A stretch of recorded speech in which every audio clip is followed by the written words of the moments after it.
It is just so amazing the first time that you start watching your dog and you begin to realize that these dogs are really, really special. They've got something we don't have. And how proud you can be that your dog can accomplish what they can. My name is Judy-Archer-Dick, and I'm a trainer and partner in My Best Friend Dog Training. And this is my friend Catalina. She's a nosework dog. She just got her Nosework 2 Elite title.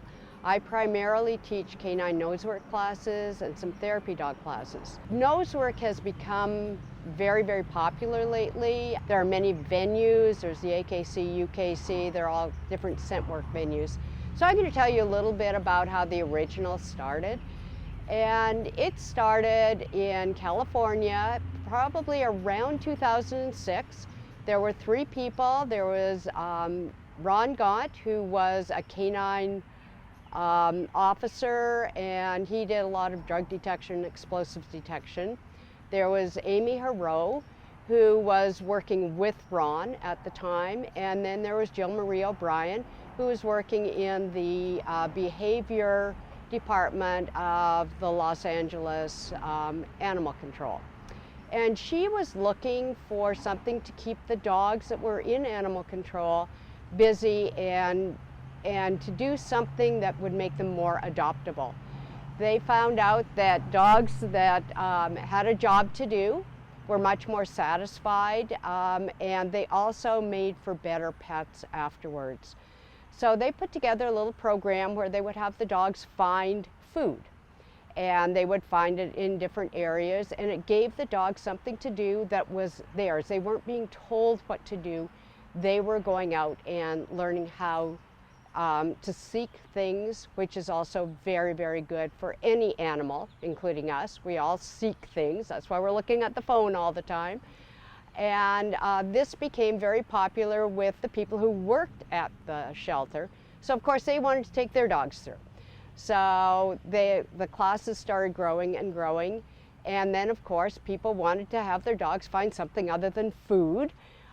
They wanted to be more like detection dogs. So they started introducing some, we call them odors. They're really essential oils.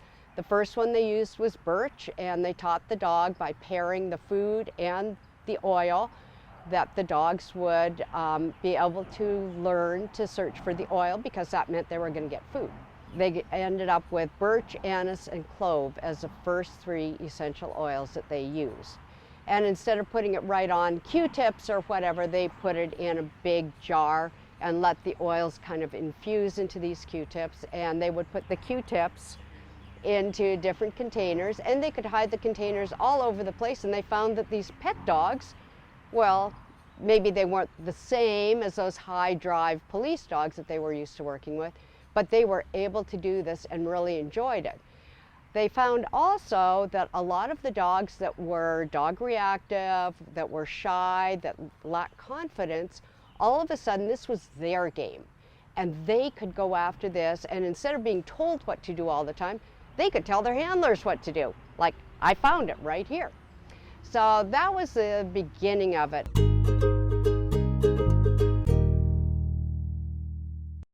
I have my hides here. I'm not doing anything professional, but I thought you might want to see a dog work some of these. So we're going to put one, if we can get it to stick, right there. And we're going to put another one right under here. So she has one down there and one down there.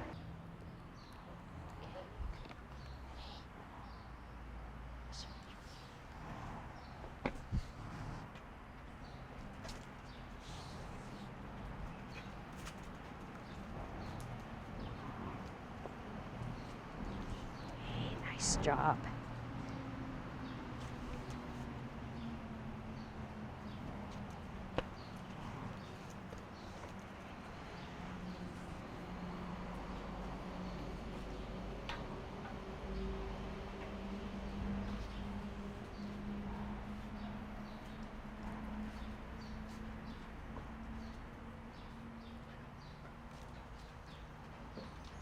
Yay, nice.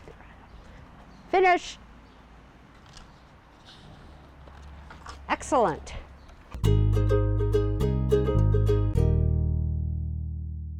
People being people, we all want to compete. We all think our dog's better than the next one. Or we want to say, okay, I think my dog's really good, but I need some kind of foundation here so I know whether they've really got it in a place where they've never been before.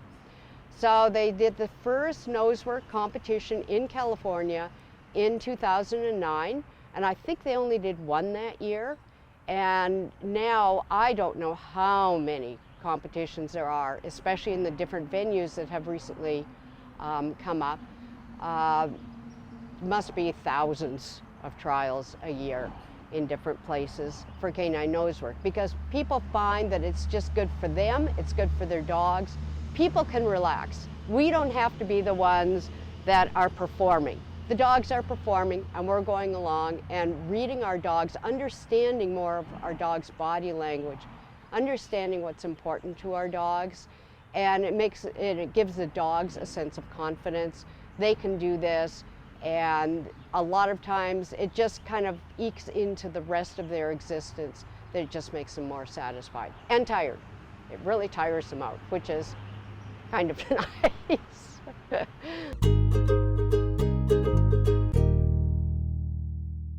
A lot of people wonder if you need a special kind of dog to do all these kind of things.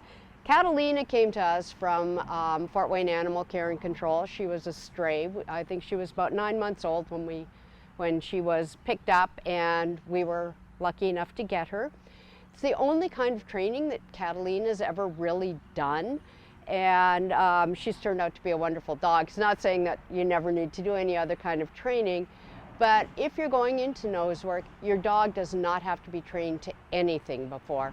And in fact, at the very beginning, you're probably better off not having a lot of training, because we want this to be a dog-driven sport. When we first start with the dogs, we have them find food or toy. There are a lot of toy reward dogs out there. This one is food. She's all for the food. But they find either their toy in boxes or some food in boxes, and then we start moving the boxes around, and we make box puzzles, and they have to go through all these different things to, find the box with the food and so on in. And it's all very motivational. It's teaching them what they are going to have to do once they're on what we call odor. We do that in the inside in the boxes, which we call container searches.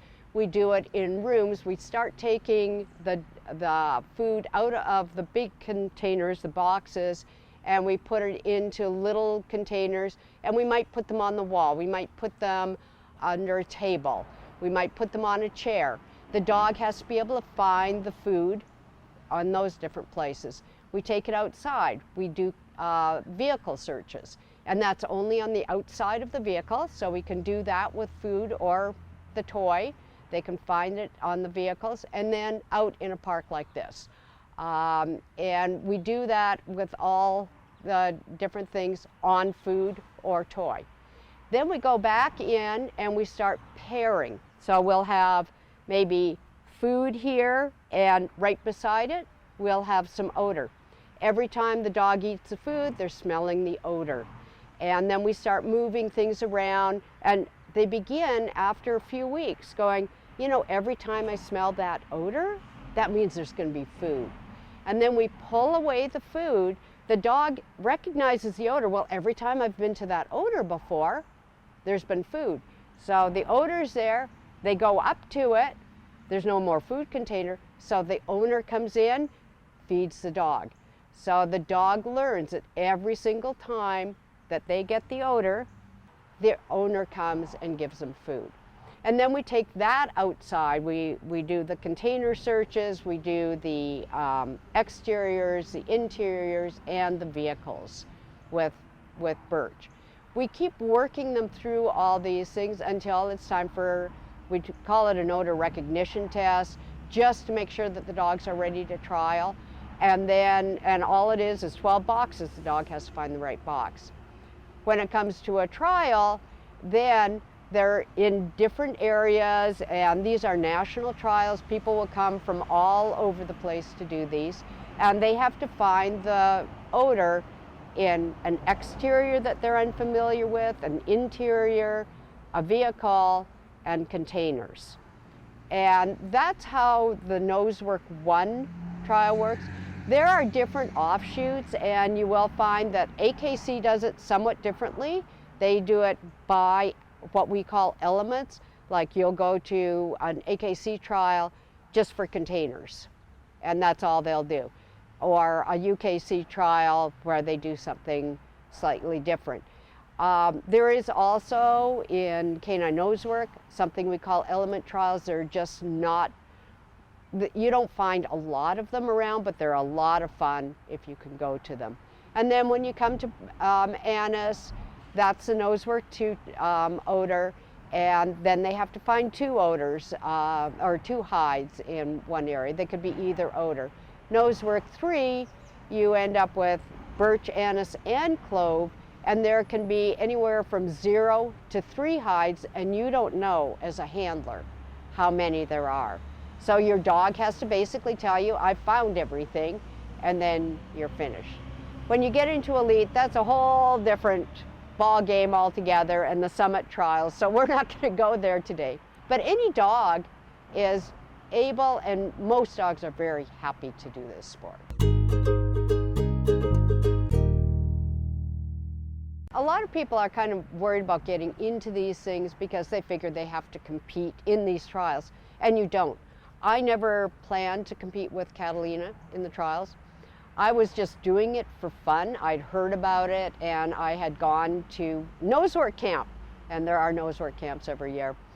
And we just started doing it, and I was kind of one of those that at a certain stage, well, you know, I think she's pretty good. So I went into it. However, I have a number of people in my classes. Some, it's just because it's a fun thing to do with their dog. Some have these young dogs that have a little bit too much energy, and this wears them out. It really is exhausting. It's a very good socialization experience for them. If your dog is reactive to other dogs, or you're worried about how they're going to work with people, you don't have to worry about this, because in our classes, 1 dog is working at a time. You don't have 5 dogs out there working at the same time. So your dog is the only dog out there, even in a classroom situation, working. So they become a lot more comfortable. They're able to engage this part of their brain. And a lot of times, after they've done this a number of times, a number of weeks, they're not so sensitive to other dogs being there, because they know what they're doing. They've got something to do when these other dogs, or these noises, you know, a lot of dogs will flinch when they hear some of these big trucks that are going by, but they're engaged in something else, and it's something very positive for them.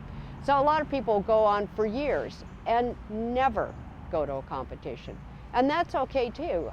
They're doing what we really want them to do, is get out and enjoy life with their dog, and have the dog have a better, more enriched life to lead. I started teaching this, and it's kind of taken over my life. I've never found anything that I enjoy teaching more than this. The dogs come in, and you just see so many different personalities. Some of them are scared to walk into the room. Others come in and they're bouncing off the walls. And so the first week is sometimes a little chaotic, but as soon as the dogs realize that this is all they have to do, they're not going to be expected to do anything undog-like, like doing these long sits and downs and things like this with all these other dogs, then they're usually very, very happy to engage. The focus that they are able to get after, you know, just a couple of weeks is just amazing. At a certain point in the training, we start setting up what we call start lines and having some kind of a routine. For Kat, her only routine is I work her on a harness, and so I take the leash off the front of the harness, put it on the back, and she's ready to work. It just tells her that, okay, we're going to be working now. And other people, they'll take off a collar and put on another collar. Some people have different bandanas they put on. All of these things are to cue the dog that, yeah, we were walking up here and now we're stopped and we're going to start working. And when we go into trials, it becomes even more important because the dogs are in a new area. The dog in a new area is always interested. A lot of them are a little bit leery of what's going on around. Luckily, in canine nose work, we're very, very careful that if dogs see another dog, it's going to be at a far distance. And if you think of some of these dogs who really dislike other dogs, it's not good at all because they are so revved up that they just can't think when they get into a search area.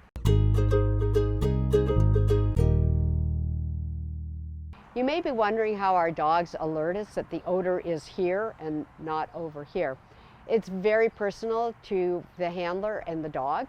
As we go through the classes, we do a lot of work on finding out from people what does their dog look like when they've finally found that there's odor around, but they haven't quite gotten there yet. And there are different signs that the dog will do. You'll see the nose going, you'll hear some what I call chuffing, where they're trying to breathe in and out really quickly to try and catch that odor. Sometimes the nose will go down to the ground, or the dog will all of a sudden pick up their pace. We learn to see those pre-alert behaviors with our dogs, and then once the dog has found the odor, a lot of dogs will just freeze at the odor, and that's really the best. If your dog can get in there and put their nose on that odor, and you say, okay, I saw my dog do this and this, it's right there. That is, of course, the ideal, which we'd all like to be. However, there are other dogs that do slightly different things. Catalina, she will usually go to the odor, look at the odor, and if I don't alert right then, if I don't say alert, I should say, then she'll either put her nose on there or else she'll put a paw up. Not the best thing, especially when you're working on vehicles. So I try to get in there and get her first. A lot of people like the paw because, you know, they know that that's it. But then you have problems with furniture and vehicles. Some dogs, especially we've seen it with Labrador retrievers, but some other breeds as well, they will come in and kind of try and bite at the hide. Other things that dogs don't normally do, like if a dog comes up to a couch or something, unless there's something under that couch that they want, they're not going to turn their head sideways and stick their nose underneath. So if they do that, you're pretty sure either their toy is there or a hide is there. And so there are all kinds of different ways that our dogs alert us. Some are very, very obvious. Some are very, very subtle. And that will change with the dog. But the owner has to learn how to read their own dog with that. Sometimes in a container search, you will see dogs scratching at the boxes. And that's usually, they're saying they sniffed it, it's here, put a paw on, it's here. The owner or the handler is in, you know, it's nerve-wracking to be in a trial. And they're kind of like, I want to be sure. And so the dog is scratching at it before they alert. The other thing about a trial is that you know, as an owner or a handler, that you have to search all of these boxes where a person wants to start here and go here and then the next box and the next box. Make sure their dog doesn't miss anything. And you will often see the dog come in, there's a start line here, the dog comes in and he wants to head this way and the owner says, nope, I've got it in my head, we're going to do this pattern. We're going to go up here and we're going to go across here and we're going to come down here. And meanwhile, the dog, you know by watching the dog was going to get it right away in about 2 seconds from the start line.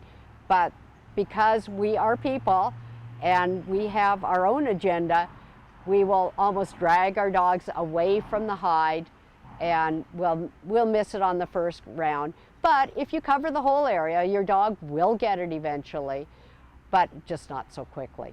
Different people have different ways of going into an area. A lot of us do tend to say, okay, well, we'll let our dog find one on their own way. If they don't find it, then we'll go into a pattern. Other people come in and they're just more pattern oriented. It's either because their dog has shown that it works better for the dog, or it's us. You know, we just want to make sure. So you'll find people searching in all kinds of different ways, and you will find some dogs that will come in and They'll sniff the first container and they'll shove it aside and go down, shove it aside. And as long as they don't wreck too many containers, they will not be faulted for it.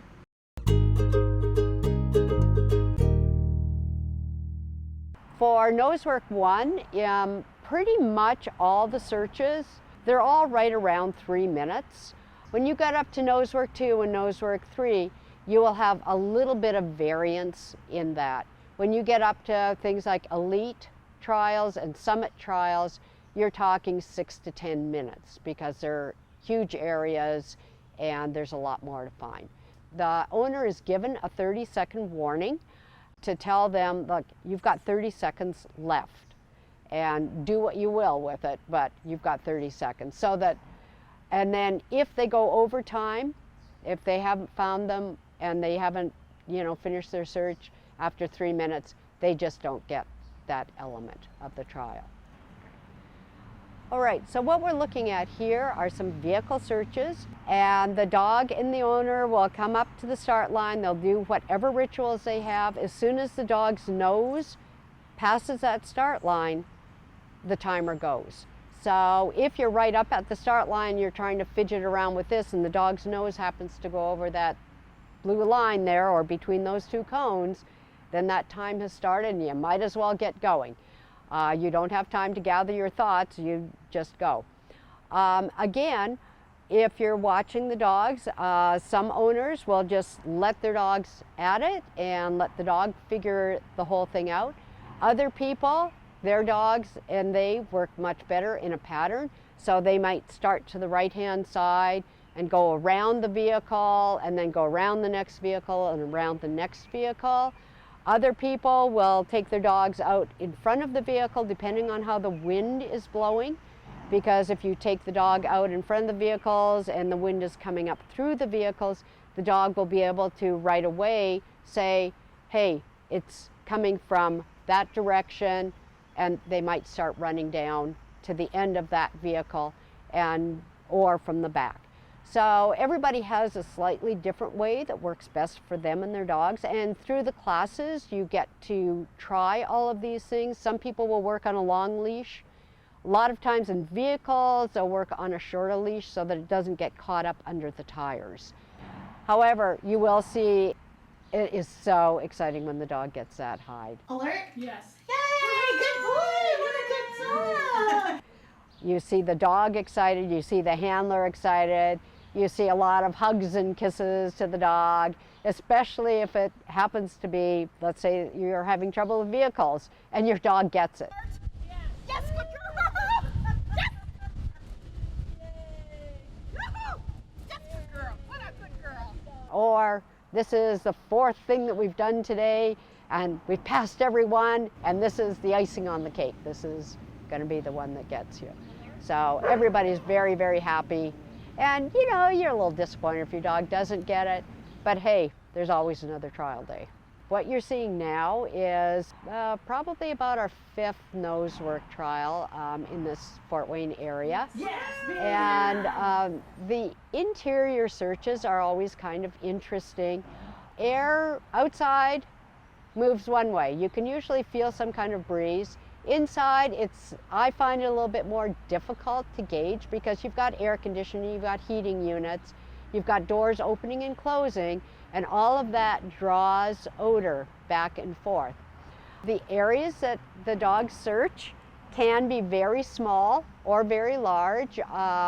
One of the things we like about the canine Nosework is that we get to search all kinds of different places. This one happened to be a dormitory. And one of the search areas was in a little kind of alcove sitting area. And there was one hide under a chair. And it was really quite humorous to watch how some of these dogs got it. And some of the dogs will get it right off. We call it a threshold hide because it's right near the threshold of the door. And if the dog happened to catch that odor right away, then they got it right away. And if they didn't catch that odor, or if they decided that they wanted to look around first, then they didn't get it right away. Some have really subtle ways of showing where it is, and then there was the one that kind of knocked over the whole chair.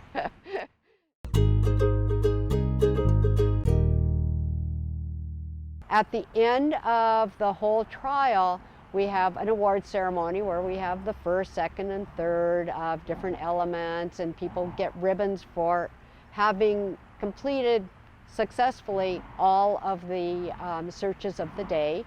And there's a lot of really happy people there afterwards. And then the judges and the certifying official, which is what we call the person who has flown in to oversee the whole trial, to make sure that everything is up to where it should be. And also she is the one who sets the hides in canine nose work. And it really is impressive to watch all of these dogs. And people are just so thrilled and so happy for themselves and for their dog, because their dog has found something that they love to do. If you're interested in finding out a little bit more about canine nose work, if you're interested in just doing something with your dog, learning how to read your dog better so that you have better communication, build a little bit more trust between you and your dog, we would love to talk to you about that and have you join one of our classes.